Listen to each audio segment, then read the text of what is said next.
কিছু সম্পর্ক জন্ম নেয় না, গড়ে ওঠে। কিছু গল্প ভালোবাসার থেকেও গভীর, বন্ধুত্বের থেকেও বেশি কিছু। তারা যেন একে অপরের আত্মা, জীবনের পথে চলার সাথী। কেমন হয় যদি আপনার জীবনের সবচেয়ে গুরুত্বপূর্ণ মানুষটি একই সাথে আপনার সবচেয়ে কাছের বন্ধু, প্রথম ভালোবাসা এবং আপনার প্রতিদ্বন্দ্বী হয়? বলছিলাম 2023 সালে মুক্তিপ্রাপ্ত কোরিয়ান মুভি সোলমেটের কথা। মিছু এবং হাইয়ুন দুজনের 14 বছরের এক অসাধারণ যাত্রার গল্প এটি। শৈশবের নিষ্পাপ বন্ধুত্ব থেকে শুরু করে কৈশোরের চাওয়া পাওয়া, তারুণ্যের জটিলতা আর জীবনের পথে আসা নানা বাধা বিপত্তির মধ্য দিয়েও কিভাবে তাদের সম্পর্ক বারবার নতুন মোড় নিয়েছে, সেটাই এই মুভির মূল আকর্ষণ। তো চলো শুরু করা যাক আজকের এক্সপ্লেনেশনটি।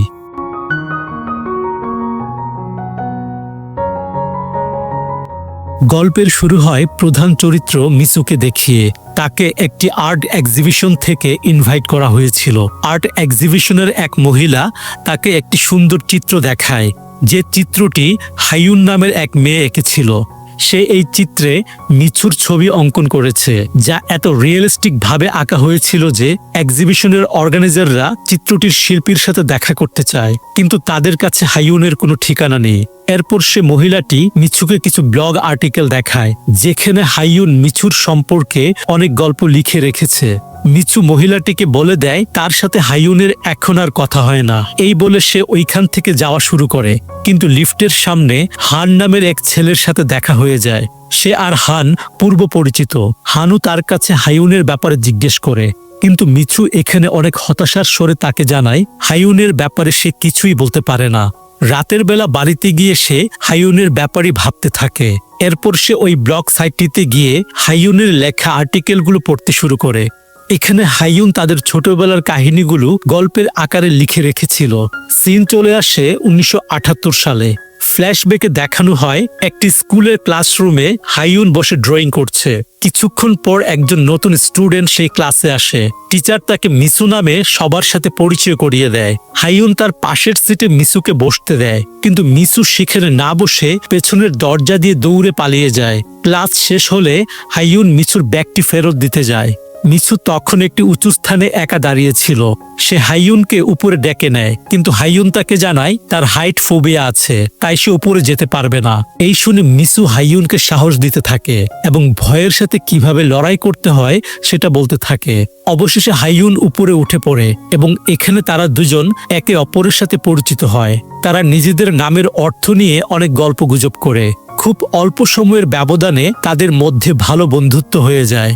হাইয়ুন তার বাড়িতে মিছুকে নিয়ে আসে, আর রাস্তা থেকে তারা দুজন একটি বিড়াল ছানাকেও নিয়ে এসেছিল। বিড়ালটি বৃষ্টিতে ভিজছিল, তাই এটিকে তারা দুজন অনেক যত্ন নিতে থাকে।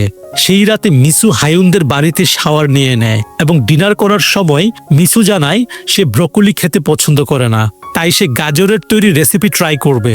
অপরদিকে হাইয়ুন আবার গাজর পছন্দ করে না, কিন্তু সে ব্রকোলি খুব পছন্দ করে। ডিনার শেষে মিছুর মা তাকে নিতে আসে, আর গাড়িতে বসে সে মিছুকে অনেক বকাঝকা করতে থাকে, কারণ মিছু তাকে না জানিয়ে সারাদিন হাইয়ুনের বাড়িতে সময় কাটিয়েছে। আর ওইদিকে সে মিছুকে সব জায়গায় খোঁজ করেছে। তবে মিছু এখানে তার মাকে জানায় সে অনেক ডিপ্রেসড। এই নতুন শহরে নতুন স্কুলে তার একদমই ভালো লাগছে না। এরপর সে মন খারাপ করে একদিকে মুখ ফিরিয়ে বসে থাকে। এর পরের দিন সে আবারও হাইয়ুনদের বাড়িতে চলে যায়। এখানে হাইয়ুন সেই বিড়াল ছানাটির খুব সুন্দর একটি স্কেচ অঙ্কন করে, যা দেখতে একদম সত্যিকারের বিড়ালের মতোই ছিল। মিছু তাকে জিজ্ঞেস করে সে বড় হয়ে একজন আর্টিস্ট হবে কিনা। উত্তরে হাইয়ুন তাকে বলে সে আর্টিস্ট হবে না, সে শখের বসে ছবি অঙ্কন করে। তার স্কেচ করতে অনেক ভালো লাগে। সে মিছুকেও বিড়ালটির একটি ছবি অঙ্কন করতে বলে, কিন্তু মিছু বিড়ালটির ছবিটি খুব বাজেভাবে অঙ্কন করে, যা দেখে দুজনেরই প্রচন্ড হাসি পায়। এরপর থেকে মিছু প্রতিনিয়ত হাইয়ুনদের বাড়িতে আসতো। তারা একসাথে খেলাধুলা করত, খাবার খেত, এমনকি কখনো কখনো একসাথে ঘুমিয়েও যেত। এইভাবে দেখতে দেখতে তারা দুজনই বড় হয়ে যায়। একদিন মিছুর ড্রয়িং ক্লাস থেকে হাইয়ুনকে ফোন করে। সে বলে স্যারকে একটি অজুহাত দেখিয়ে ক্লাস বাঙ্ক করতে। সে তার জন্য রাস্তায় অপেক্ষা করছে। কথা মতো হাইয়ুন সর্দি কাশির অজুহাত দেখিয়ে ছুটি নেয়। এরপর সে মিছুর সাথে দেখা করতে চলে আসে। মিছু তাকে নিয়ে একটি গেমস কর্নারে যায় এবং দুজনে অনেক এনজয় করে। এরপর তারা দুজন একটি পার্লারে আসে। আসলে হাইউনের কান ফুটো করাতে মিসু এখানে নিয়ে এসেছে, কিন্তু হাইউন খুব ভয় পেত, তাই মিসু তাকে কৌশলে এখানে নিয়ে এসেছে। তবে এখানে মিসু দ্বারা ভুলবশত কিছু জিনিস নিচে পড়ে নষ্ট হয়ে যায়। দোকানদার তাকে জরিমানা হিসেবে 100 টাকা দিতে বলে, কিন্তু তাদের কাছে এত টাকা ছিল না। মিসু সরি বলার পরিবর্তে উল্টো সেই দোকানদারের সাথে ঝগড়া করতে শুরু করে এবং দৌড়ে সেখান থেকে পালিয়ে আসে। এই ধরনের ছোটখাটো দুষ্টুমি তারা প্রায়ই করত। রাতের বেলা মিসু হাইউনদের বাড়িতে ডিনার করে। আসলে মিসুর মা চাকরির সুবাদে অন্য স্থানে শিফট হয়েছে, কিন্তু মিসু এখন আর জায়গা বদল করতে চায় না। তাই সে জেদ করে হাইউনের সাথে এখানে রয়ে গিয়েছে, আর সে একটি হোস্টেলে থাকে। ডিনার শেষ করে মিসু হাইউনকে নিয়ে হোস্টেলে চলে যায়। এরপর মিসু তার ফুটো করা কানগুলোতে ওষুধ লাগিয়ে দিতে থাকে, যাতে কোনো ইনফেকশন না হয়। এখানে তারা গল্প করতে করতে অনেক মজা করে। এর পরের দিন সকালবেলা মিসু অনেক ভোরে হাইউনকে ঘুম থেকে উঠায় এবং তাকে একটি পরিত্যক্ত রিসোর্টে নিয়ে আসে। এখানে এসে আগে থেকেই একটি কেক সাজিয়ে রেখেছিল। আসলে আজকে হলো হাইউনের বার্থডে, আর মিসু তাকে সারপ্রাইজ দিতে এখানে নিয়ে এসেছে। এরপর সে তাকে একজোড়া কানের দুল উপহার দেয়, কিন্তু হাইউনের একটি কান ফুটো হয়েছিল, তাই সে একটি দুল নিজে পরে নেয় আর অপরটি মিসুর কানে পরিয়ে দেয়। এরপর তারা নিজেদের কেরিয়ার আর স্বপ্ন নিয়ে গল্প করতে শুরু করে। মিসু জানায় তার স্বপ্ন হলো দেশ বিদেশের সুন্দর সুন্দর জায়গাগুলো ভ্রমণ করা, আর সে তার সাথে করে হাইউনকে নিতে চায়। কিন্তু হাইউন তাকে বলে তার আসলে তেমন কোনো স্বপ্ন নেই, তবে তার বাবার স্বপ্ন হলো তাকে টিচার বানাবে। এখানে হাইউন আরেকটি বিষয় মিসুকে জানায়, সে এক হ্যান্ডসাম ছেলেকে প্রথম দেখাতে পছন্দ করে ফেলেছে, যে কিনা হান্ড্রা বাস্কেটবল নামক একটি ক্লাবের হয়ে বাস্কেটবল খেলে। এরপর মিসু সেই ছেলেটিকে দেখার জন্য মাঠে চলে যায়। সে ওই ছেলেটিকে বলে তাকে একটি মেয়ে অনেক পছন্দ করে, যে মেয়েটিকে কখনো চিট করা যাবে না, এমনকি তাকে দুঃখ কষ্ট দেওয়া যাবে না। ছেলেটি এখানে মনে করতে থাকে মিসুই তাকে পছন্দ করেছে। এর পরের দিন একটি রেস্টুরেন্টে হাইউন তার ক্লাবের টিম নিয়ে হাজির হয়। বিপরীত পাশে বসেছিল সেই বাস্কেটবল ক্লাবের ছেলেটি। তার ক্লাবের মেম্বাররা উপস্থিত ছিল। আসলে তারা একটি কম্পিটিশনের জন্য একত্রিত হয়েছে, আর এখন তাদের পার্টনার চুজ করতে হবে। এখানে হাইউন আর সেই ছেলেটি একে অপরের পার্টনারশিপ করে নেয়। রাতের বেলা ডিনার করাতে হাইউন সেই ছেলেটিকে আরেকটি রেস্টুরেন্টে নিয়ে আসে, আর এখানে তারা একে অপরের সাথে পরিচিত হয়। ছেলেটি জানায় তার নাম হলো হান। হাইউন তার একটি ছবি আঁকবে বলে ইচ্ছা প্রকাশ করে। এর কারণ সে যখন কোনো কিছু ড্রয়িং করে তখনই সে ওই মানুষটি ফিল করতে পারে। সে হানের ছবি অঙ্কন করতে থাকে এবং আঁকা কমপ্লিট হলে সে হানকে তার মনের কথাটি জানিয়ে দেয়। সে বলে দেয় যে হানকে সে খুব পছন্দ করেছে। এরপর সিন চলে আসে একটি বারে। এখানে মিসু বারটেন্ডারের কাজ করছিল। সেখানে হাইউন হানকে নিয়ে এসেছিল মিসুর সাথে পরিচয় করিয়ে দেওয়ার জন্য। এখানে আমরা মিসুর বয়ফ্রেন্ড জিমকেও দেখতে পাই। কিছুক্ষণ পর মিসু জিমের সাথে নাচ গান করতে চলে যায়। এরপর দেখানো হয় মিসু, হাইউন আর হান একসাথে অনেক এনজয় করছে। একদিন তারা একটি জঙ্গলের ভেতরে চলে আসে। এখানে একটি ছোট্ট মন্দির আছে, যেখানে প্রার্থনা করলে যে কোনো উইশ পূর্ণ হয়ে যায়। তবে হাইউন অনেক বেশি হাঁটার ফলে ক্লান্ত হয়ে যায়, তাই মিসু তাকে বসিয়ে রেখে নিজে সেই গুহায় চলে যায়। এখানে হানও তার সাথে ছিল। তার গলার একটি বিশেষ লকেটের দিকে মিসুর নজর পড়ে। আসলে এটি হানের দাদি তাকে দিয়েছিল, কারণ সে ছোটবেলায় একটি কঠিন রোগে আক্রান্ত হয়েছিল এবং প্রায় মৃত্যুর কাছে চলে গিয়েছিল। তবে এই লকেটটি ঔষধের মতো কাজ করে। সে এটি গলায় দেওয়ার পর থেকে সুস্থ অনুভব করে। এখানে তারা দুজন অনেক ক্লোজ হয়ে যায় এবং হান মিসুকে কিস করে বসে। ফিরে আসার সময় তারা তিনজন কেউ কারোর সাথে কোনো কথা বলে না। এর পরের দিন সকালবেলা মিসু জিমের সাথে সিউল নামক শহরে যাওয়ার সিদ্ধান্ত নেয়। হাইউন খুব কান্না করছিল তাকে বিদায় জানাতে এসে, কিন্তু সে মিসুর গলায় সেই লকেটটি দেখতে পায় যেটা হান পড়েছিল। এই লকেটটি দেখে সে একদম স্থির হয়ে যায়। অপরদিকে মিসু সিউল শহরে একটি অ্যাপার্টমেন্ট ভাড়া নেয় এবং চিঠি লিখে তার জীবনের সব ঘটনা হাইউনকে জানাতে থাকে। সে বলে বর্তমানে সে জিমের সাথে একটি বারে কাজ করে এবং ড্রয়িং ক্লাসও অ্যাটেন্ড করে, তবে একসাথে এত কাজ সে হ্যান্ডেল করতে পারছে না।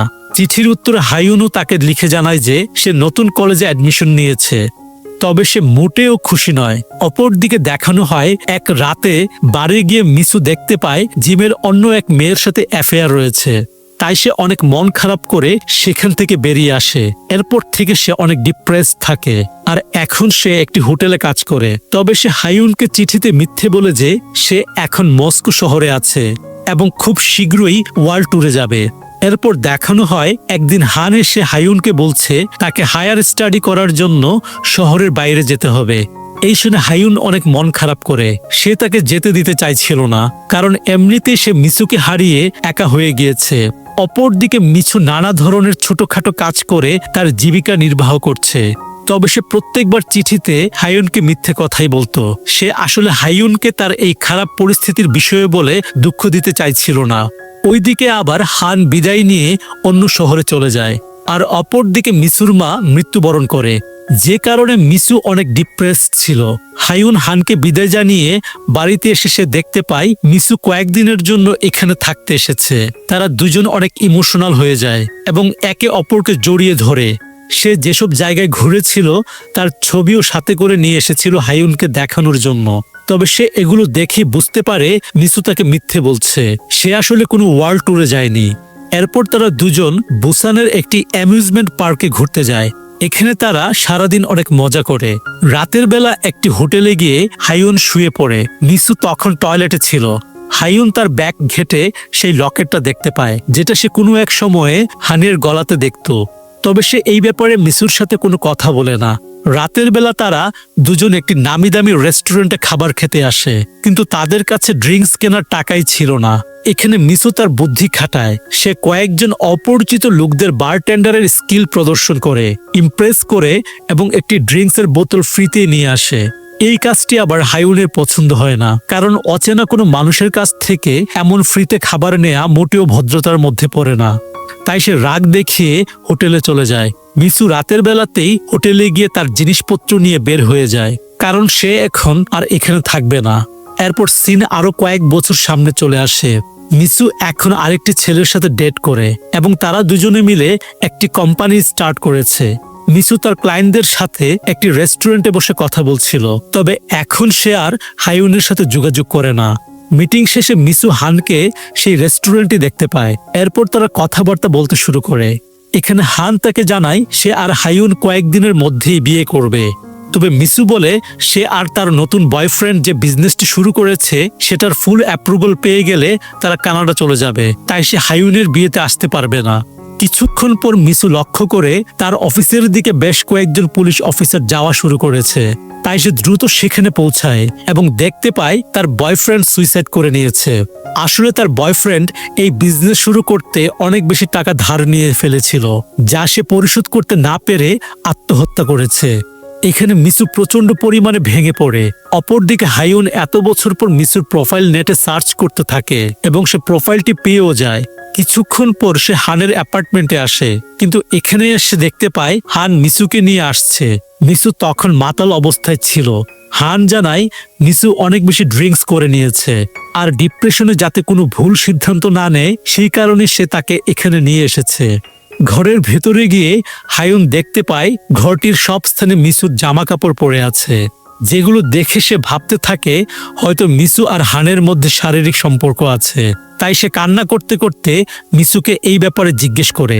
উত্তরে মিসু জানায় সে যা ভাবছে তেমনটা নয়, তার সাথে হানের কোনো সম্পর্ক নেই। এখানে হাইউন অঝরে কান্না করছিল এবং বলছিল যে মিসুর এই পৃথিবীতে ভালোবাসার কোনো মানুষ নেই, সবাই শুধু মিসুকে ব্যবহার করে, কিন্তু শুধুমাত্র হাইউনই তাকে নিঃস্বার্থভাবে ভালোবেসেছে এবং সেই তার প্রকৃত বন্ধু। তাদের মধ্যকার ঝগড়া সম্পূর্ণ একটি ভুল বোঝাবুঝি। ফ্ল্যাশব্যাকে দেখানো হয় কেন মিসু ওই লকেটটি হানের কাছ থেকে নিয়েছিল। আসলে সেদিন গুহার ভেতরে হান মিসুকে কিস করতে চাইলেও সে তাকে কিস করতে দেয়নি এবং রাগারাগি করে সেখান থেকে বের হয়ে যায়। আর সেই বিশেষ লকেটটি নেয়ার কারণ হলো সে দীর্ঘদিন বাঁচতে চায়। এর কারণ হাইউন তাকে একবার বলেছিল তাকে 100 বছর বাঁচতে হবে। এমনকি সে এটাও বলেছিল যে চাইলে মিসু তার আয়ুর অংশ নিয়ে নিতে পারে। গল্প এখান থেকে প্রেজেন্টে চলে আসে। আমরা মিসুকে একটি বাচ্চা মেয়ের সাথে দেখতে পাই, হয়তো মিসু কাউকে বিয়ে করে নিয়েছে। অন্যদিকে হান এখন একজন বিখ্যাত ডাক্তার। এরপর সিন আবারও ফ্ল্যাশব্যাকে চলে যায়। দেখানো হয় হান হাইউনকে একটি রিং দিয়ে বিয়ের জন্য রাজি করাচ্ছে। হাইউন তার প্রপোজালে রাজি হয় এবং এরপর থেকে তারা একসাথে কিছুদিন থাকার সিদ্ধান্ত নেয়। একদিন হান এসে হাইউনকে বলে যে তাকে আবারও সিউল শহরে যেতে হবে তার পড়ালেখা কন্টিনিউ করার জন্য।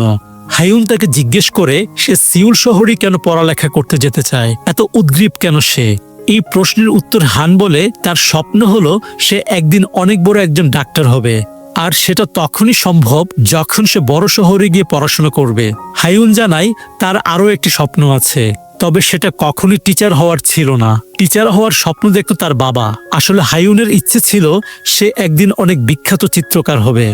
বর্তমানে সে একটি স্কুলে টিচার হিসেবে জব করে, কিন্তু সে সিদ্ধান্ত নিয়েছে তার এই চাকরিটি বাদ দিয়ে সে আবারও চিত্র আঁকার ক্যারিয়ারে ফোকাস করবে। তবে হান তার এমন সিদ্ধান্ত শুনে ভিন্ন মত পোষণ করে। তার মতে ড্রয়িং নিয়ে ফোকাস করে কেউ আজ পর্যন্ত কেরিয়ার গড়তে পারেনি। সে হাইউনকে পরামর্শ দেয় টিচারের চাকরিটি তার জন্য পারফেক্ট। সিন চেঞ্জ হলে দেখানো হয় হানের সাথে হাইউনের বিয়ে হচ্ছে। প্রি ওয়েডিং ফটোশুটের সময়ে হাইউনের মাথায় নানা ধরনের প্রশ্ন ঘুরপাক খাচ্ছিল। সে এখন কোন ক্যারিয়ারটিকে চুজ করবে সেটাই বুঝতে পারছিল না। সে কি হানের কথা শুনে টিচার হয়ে সারা জীবন দুঃখী থাকবে, নাকি নিজের ইচ্ছে পূরণ করে সুখী হবে? এই দুটি অপশনের মধ্যে যে কোনো একটি তার বাছাই করতে হবে। এসব ভাবতে ভাবতে সে অনেকটা টেনশনে পড়ে গিয়েছিল। অবশেষে সে সিদ্ধান্ত নেয় সে তার মনের কথাই শুনবে এবং ড্রয়িং এর ক্যারিয়ার ফোকাস করবে। হান রুমে গিয়ে দেখে হাইউন সেখানে নেই। সে বিয়ে না করে পালিয়ে গিয়েছে। তার এমন সিদ্ধান্তে তার বাবা অনেক রাগান্বিত হয়, কিন্তু তার মা তাকে অনেক সাপোর্ট করে।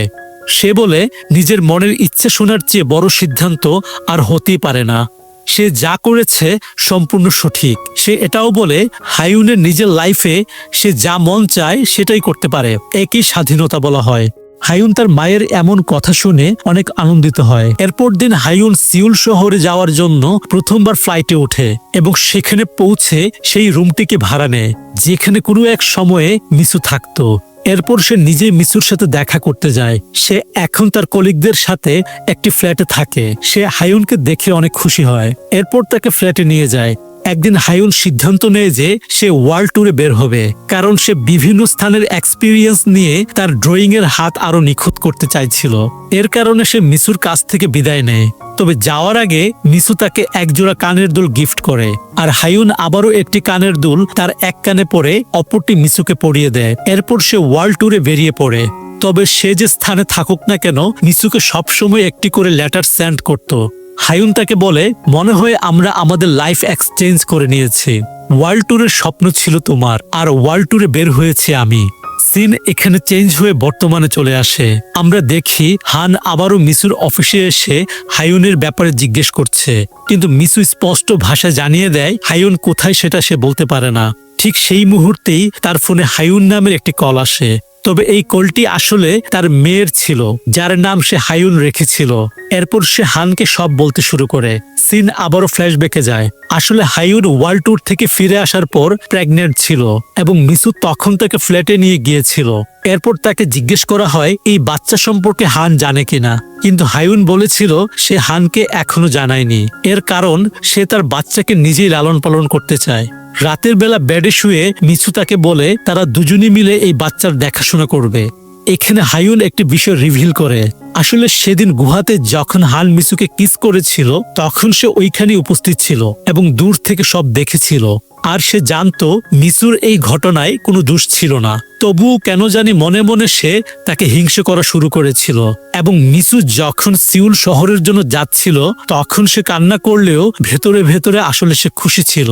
তবে বর্তমানে হাইউন বুঝতে পেরেছে তার জীবনে মিসুর গুরুত্ব কত বেশি এবং সে মিসুর কাছে ক্ষমাও চেয়ে নেয়।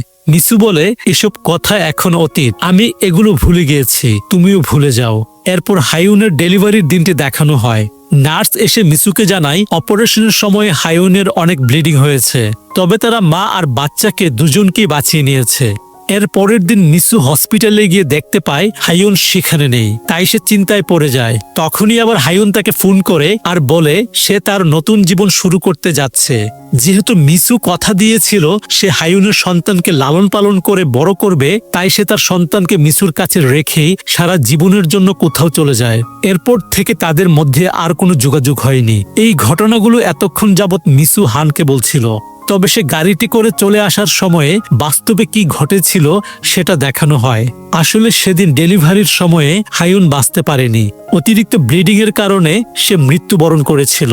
ডাক্তারের কাছ থেকে হায়ুনের মৃত্যুর খবর শুনে মিসু একদম শকড হয়ে যায়।